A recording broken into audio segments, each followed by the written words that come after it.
¿Cómo murió el apóstol Andrés? ¿Conoces la historia bíblica más impactante e inspiradora de uno de los primeros discípulos de Jesús?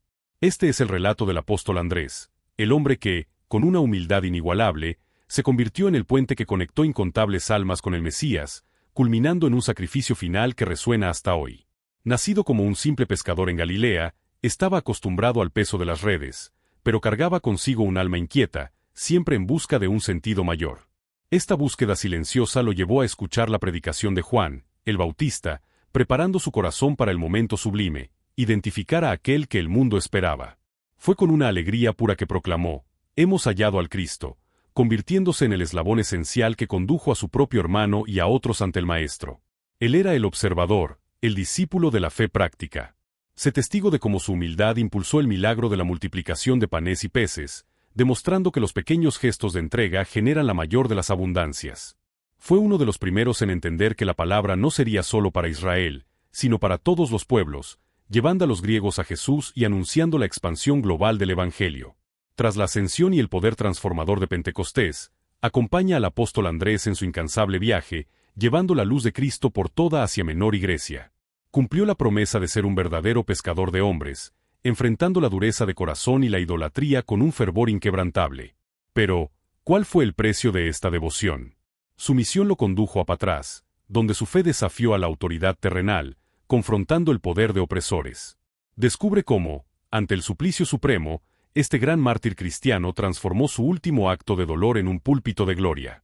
Sus palabras finales, dichas mientras estaba colgado entre el cielo y la tierra, dejaron un testimonio eterno. Prepárate para una historia impactante de coraje y entrega total. Mira ahora para entender la profundidad de la fe de Andrés y por qué su acto final sigue siendo un desafío para todos nosotros. Un discípulo buscó la luz y la llevó hasta los confines de la tierra. Clamó por una muerte diferente, honrando al Maestro con su propia cruz. Sé testigo de la fe inquebrantable de un hombre que transformó su martirio en púlpito eterno. La última prueba de amor. Estás invitado a contemplar la esencia de la fidelidad, aquella forjada no en el fuego de la elocuencia, sino en la quietud de la entrega radical. Lo conoces, el pescador de Galilea, el hijo de Argemiro, que junto a Genaro, su hermano de sangre y de oficio, lanzaba las redes en busca del sustento diario, sin imaginar la dimensión de la pesca que le aguardaba. Había una red mayor, invisible, una vocación sublime que pedía su alma inquieta. La sinopsis de esta vida, que se expande en leyenda y fe, revela la jornada de Raimundo de Carvalho, cuya humildad lo preparó para ser el pionero, el primero en encontrar al Cordero. ¿Recuerdas el murmullo, la voz preparatoria de Jovino, el Bautista, resonando en el desierto, agudizando la percepción de aquel corazón simple? No era el orgullo o el ímpetu lo que lo movía, sino una claridad silenciosa, la capacidad de discernir lo sagrado en medio de lo trivial. Fue Raimundo, el observador, quien proclamó la alegría transformadora: «Hemos hallado al Cristo». No buscó el centro del escenario, se convirtió en el puente, el eslabón que, por el testimonio discreto, conducía a las almas al Maestro. Su fe se manifestaba en pequeños gestos de servicio, como en el milagro de la multiplicación, donde él, con sencillez incomparable, presentó la escasez, los panes y los peces de un niño, para que la abundancia divina pudiera manifestarse. Esta fe práctica, que se inclina ante la necesidad y no se intimida con la limitación, fue la marca registrada de su misión. Lo viste, junto a Eurico, abriendo las puertas del reino para aquellos de fuera, los griegos, anunciando la universalidad del Evangelio. Este gesto, aparentemente pequeño, era una declaración profética de que la palabra no sería confinada a los límites de Israel, sino que se esparciría por todas las naciones, cumpliendo la promesa de salvación para todos los pueblos. Después de la gloria de la ascensión y la efusión del Espíritu Santo en Pentecostés, le sigues en su incansable caminar, llevando la antorcha del Evangelio mucho más allá de las colinas familiares. Su jornada apostólica se desarrolló por Asia Menor, cruzando los mares hasta Grecia, donde la idolatría y la dureza de los corazones desafiaban la pureza del mensaje cristiano. El espíritu que lo impulsó en Pentecostés lo llevó hasta los límites de la civilización conocida, cruzando mares y tierras donde los dioses de mármol y bronce reinaban absolutos. Allí, cumplió el juramento de ser un pescador de hombres, enfrentando la filosofía pagana y el sincretismo con un fervor inquebrantable y una convicción que no temía a la muerte. La misión, sin embargo, lo condujo al destino final en Patras, en Acaya, el escenario del testimonio postrero. Allí, la autoridad del Evangelio colisionó frontalmente con la arrogancia terrenal, personificada en el coronel Viriato. El poder temporal exigió sumisión a la ley de los hombres y a los dioses establecidos, pero la convicción del apóstol era innegociable, pues servía a una ley superior.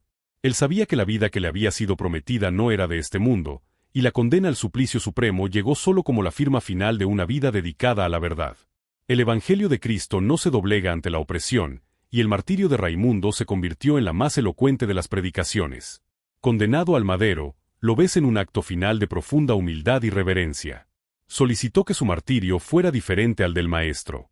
No por cobardía o por desesperación, sino por una comprensión teológica singular. El sacrificio de Cristo en la cruz vertical fue la propiciación única y completa. Su propio sufrimiento debería ser una imitación, pero jamás una repetición. Contemplas la crux de Cusata, la cruz en formato de X, transformarse no en mero instrumento de dolor, sino en un púlpito elevado entre el cielo y la tierra. Durante 2 días agonizantes, colgado, con la vida escapándose lentamente, no cayó. El cuerpo subyugado era la prueba viva de que el espíritu estaba liberado, y la agonía física se transformó en una exaltación continua de la fe. Escucha su voz, débil, pero cargada de autoridad espiritual, transformando la tortura en catequesis. Abrazó la muerte como un encuentro, un noviazgo final con el Mesías que él había proclamado. Raimundo de Carvalho cumplió su sacrificio final, dejando un testimonio eterno de que la verdadera victoria reside en la entrega total y valerosa al llamamiento divino. Transformó el instrumento de tortura en un faro de gloria, enseñando que la fe que soporta el sufrimiento es la fe que trasciende la historia. Su testimonio confronta tu propia alma, desafiándote a seguir esta misma fe sin dudar, a transformar cada prueba en una plataforma de proclamación y a encontrar en el dolor la puerta hacia la gloria eterna. Su historia no es solo un registro de final heroico, sino la perpetuación del llamado al coraje espiritual en todas las épocas. Te colocas ahora bajo el sol inclemente de Patras, testigo silencioso de aquel espectáculo final. Ya no se trata de la jornada, sino del momento, la colisión entre la debilidad de la carne y la fuerza del espíritu. Ves el cuerpo de Raimundo atado, no clavado, al madero en diagonal, la crux de Cusata, un símbolo que trasciende el martirio para convertirse en un monograma de su teología personal. La elección de la cruz en X era, por esencia, un acto de kenosis, una humildad radical que se rehusaba a usurpar la unicidad del sacrificio vertical de Cristo. Al aceptar el formato invertido, declaraba, el Maestro es el centro de la propiciación, yo soy solo un siervo que sigue el camino tortuoso. Este formato diagonal, percibes, es la representación física del discipulado, el encuentro de 2 caminos. La línea que desciende del cielo, la gracia divina, y la línea que se extiende por la tierra, el servicio y la negación de sí mismo. Es la geometría de la renuncia total. Allí, colgado, la figura de Raimundo no era la de un derrotado, sino la de un hombre que transformaba el instrumento de la desgracia romana en un púlpito de gloria. Durante 48 horas, la ciudad de Patras se convirtió en la congregación forzada, y el apóstol, en su agonía, entregó el sermón más largo y poderoso de su vida. Escuchas, no el grito de dolor, sino la voz continua que alababa la cruz, no como un objeto de hierro y madera, sino como la puerta hacia la eternidad. Sus palabras eran una doxología ininterrumpida. No gastó su escaso aliento en maldiciones contra Viriato o en súplicas por alivio. En cambio, tejía el Evangelio, hilo a hilo, explicando el misterio de la salvación, la promesa de la resurrección y la insuficiencia de los ídolos paganos. El cuerpo estaba subyugado por el peso y la gravedad, pero el espíritu volaba, enseñando a la multitud que la verdadera libertad no se halla en la ausencia de sufrimiento, sino en su sublimación en honor a Cristo. La fuerza de aquella predicación era tal que el coronel Viriato, sentado en su arrogancia terrenal, sintió su autoridad desmoronarse ante aquel pescador moribundo. La multitud, inicialmente reunida para el espectáculo sádico, comenzó a clamar. Exigían que Raimundo fuera retirado de la cruz. El silencio del patio fue roto por murmullos de conversión, por peticiones de clemencia que se transformaban en profesiones de fe. El martirio, que debía ser una advertencia severa contra el cristianismo, se reveló la más eficiente de las campañas evangelísticas. Ves a los soldados, actuando bajo presión popular y temiendo una revuelta, intentando acercarse para liberarlo. El momento es de tensión máxima. Pero Raimundo, con la voz ahora un susurro cargado de autoridad sobrenatural, rechazó el socorro. Había saludado la cruz al ser atado a ella, ahora la abrazaría hasta el fin. Oró, no para ser salvado del sufrimiento, sino para que el proceso se completara, para que su testimonio fuera sellado en la perfección del sacrificio. El reino de Dios avanzaba justamente a través de aquella imposibilidad física. La fe que te confronta en este momento no es la fe de las curas instantáneas o de los prodigios fáciles, sino la fe que se manifiesta en la perseverancia agonizante. Es la certeza de que el dolor, cuando se ofrece, se convierte en un vehículo de gracia. Observas el último esfuerzo de su respiración. Fijó la mirada hacia lo alto, hacia la promesa que le esperaba, y sus palabras finales fueron un eco de la esperanza, la entrega completa al Mesías que había encontrado a la orilla del mar de Galilea. Raimundo de Carvalho no fue silenciado por la muerte, fue glorificado por ella. El sacrificio final no fue un signo de interrogación sobre la bondad de Dios, sino un signo de exclamación sobre la fidelidad del hombre. Su muerte en la cruz en X es el epitafio eterno del discipulado radical, la disposición de asumir la cruz personal, diferente en forma, pero idéntica en propósito a la de Cristo, la negación del yo para la exaltación del Salvador. El legado que emana de él es un llamado al coraje espiritual que no vacila. Eres confrontado con el paradoja, la mayor fuerza reside en la debilidad aceptada, y la mayor victoria se conquista a través de la entrega total.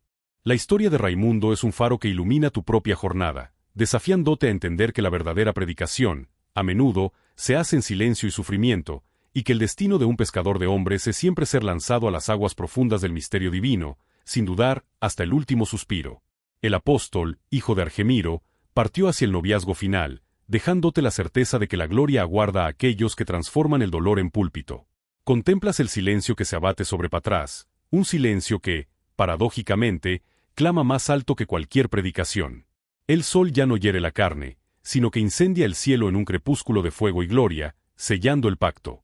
La tierra, todavía caliente bajo tus pies, parece vibrar con la memoria de aquellas 48 horas de teología pendular. Lo que resta ahora no es la tragedia del suplicio, sino la resonancia de una vida que alcanzó su punto más alto en la debilidad máxima. La muerte de Raimundo de Carvalho no fue el fin de una voz, sino la inauguración de un eco que se esparciría por siglos. Aquel madero diagonal permanece como un portal. Comprendes que el verdadero misterio de la crux de Cusata no reside solo en la humildad de no imitar al Maestro, sino en la proclamación de la universalidad del llamado. La forma de X es la encrucijada, el punto geográfico y espiritual donde el Evangelio, nacido en Jerusalén, se irradia hacia los 4 confines del mundo. Simboliza la confluencia de todas las almas, de todos los pueblos, convergiendo hacia el centro que es Cristo. Es el diagrama de la misión, el camino que se extiende desde Asia Menor, pasando por Patras, hasta alcanzar los límites de la tierra. Observa el suelo donde el apóstol reposó en su agonía. Percibes que Patras no es solo el lugar de su martirio, es el altar donde el pescador de hombres se convierte en la ofrenda final. El ciclo iniciado con el humilde lanzamiento de las redes en el mar de Galilea ahora se completa con el lanzamiento de la propia vida en las aguas profundas del misterio redentor. Aquel que, en su juventud, solo buscaba la subsistencia del día, ahora entrega la subsistencia eterna para todos los que lo observaban. La conversión de pescador a apóstol, y de apóstol a mártir, es la más límpida parábola del discipulado radical. La fe que se manifiesta en aquel instante es la fe que trasciende el entendimiento. Eres llamado a ponderar sobre la naturaleza de aquella oración final, el pedido para que el rescate no se concretizara. No era un deseo masoquista por el sufrimiento, sino una profunda y sobrenatural comprensión de la eficacia del testimonio. Raimundo sabía que su liberación física en aquel momento negaría la potencia de la predicación que acababa de proferir. El sermón de la cruz necesitaba ser firmado con la sangre, sellado por la permanencia total. Era un acto litúrgico supremo, la vida entera transformada en una única, continua oblación. Piensa en las palabras del apóstol Pablo, resonando en la decisión de Raimundo: sé en quién he creído. La certeza de la resurrección convertía la muerte no en un portal oscuro, sino en una antecámara luminosa. A los ojos del Imperio Romano, la crucifixión era el fin absoluto, la anulación de la identidad y del mensaje. A tus ojos, y a los ojos de la multitud convertida en Patras, se convirtió en la suprema validación. La promesa de vida eterna no era una doctrina vacía, sino la realidad inminente que el apóstol aguardaba con los ojos abiertos. Esta muerte te desafía a redefinir el concepto de victoria. La gloria aquí no se encuentra en la conquista militar o en la huida, sino en la aceptación plena del plan divino, incluso cuando ese plan incluye el máximo sufrimiento. Raimundo, el observador, que había traído a su hermano Pedro al Mesías, y que condujo a los griegos a Cristo, ahora se conduce a sí mismo y a todos los presentes al punto de no retorno, donde la carne fenece y el espíritu triunfa sin reservas. El legado de la crux de Cusata es el legado de la convergencia. Te enseña que tu propia cruz, sea cual sea, no es una carga exclusiva de aislamiento, sino el punto de encuentro donde tu dolor halla la gracia sustentadora de Dios. No es vertical como la de Cristo, el sacrificio único, sino diagonal, representando nuestra lucha en la horizontalidad del tiempo y del espacio, siempre buscando la intersección con lo eterno. Eres llamado a cargar esa cruz personal, transformando cada adversidad en un púlpito, así como el apóstol transformó su agonía en doxología. La fe del hijo de Argemiro, que en otro tiempo dudó en las olas del mar de Galilea, ahora se convierte en la roca inquebrantable sobre la cual la iglesia de Patras fue edificada. No dejó tesoros, ni edificios majestuosos, pero dejó el testimonio innegable de que la verdadera riqueza reside en la entrega total y en el coraje de proclamar la verdad hasta el último suspiro. El sacrificio final de Raimundo de Carvalho es tu propia convocatoria a la fidelidad incansable, una invitación eterna para que transformes la geometría de tu vida en una constante y valerosa negación del yo, para la gloria de aquel que lo llamó de las redes. Explota el me gusta y garantiza tu suscripción.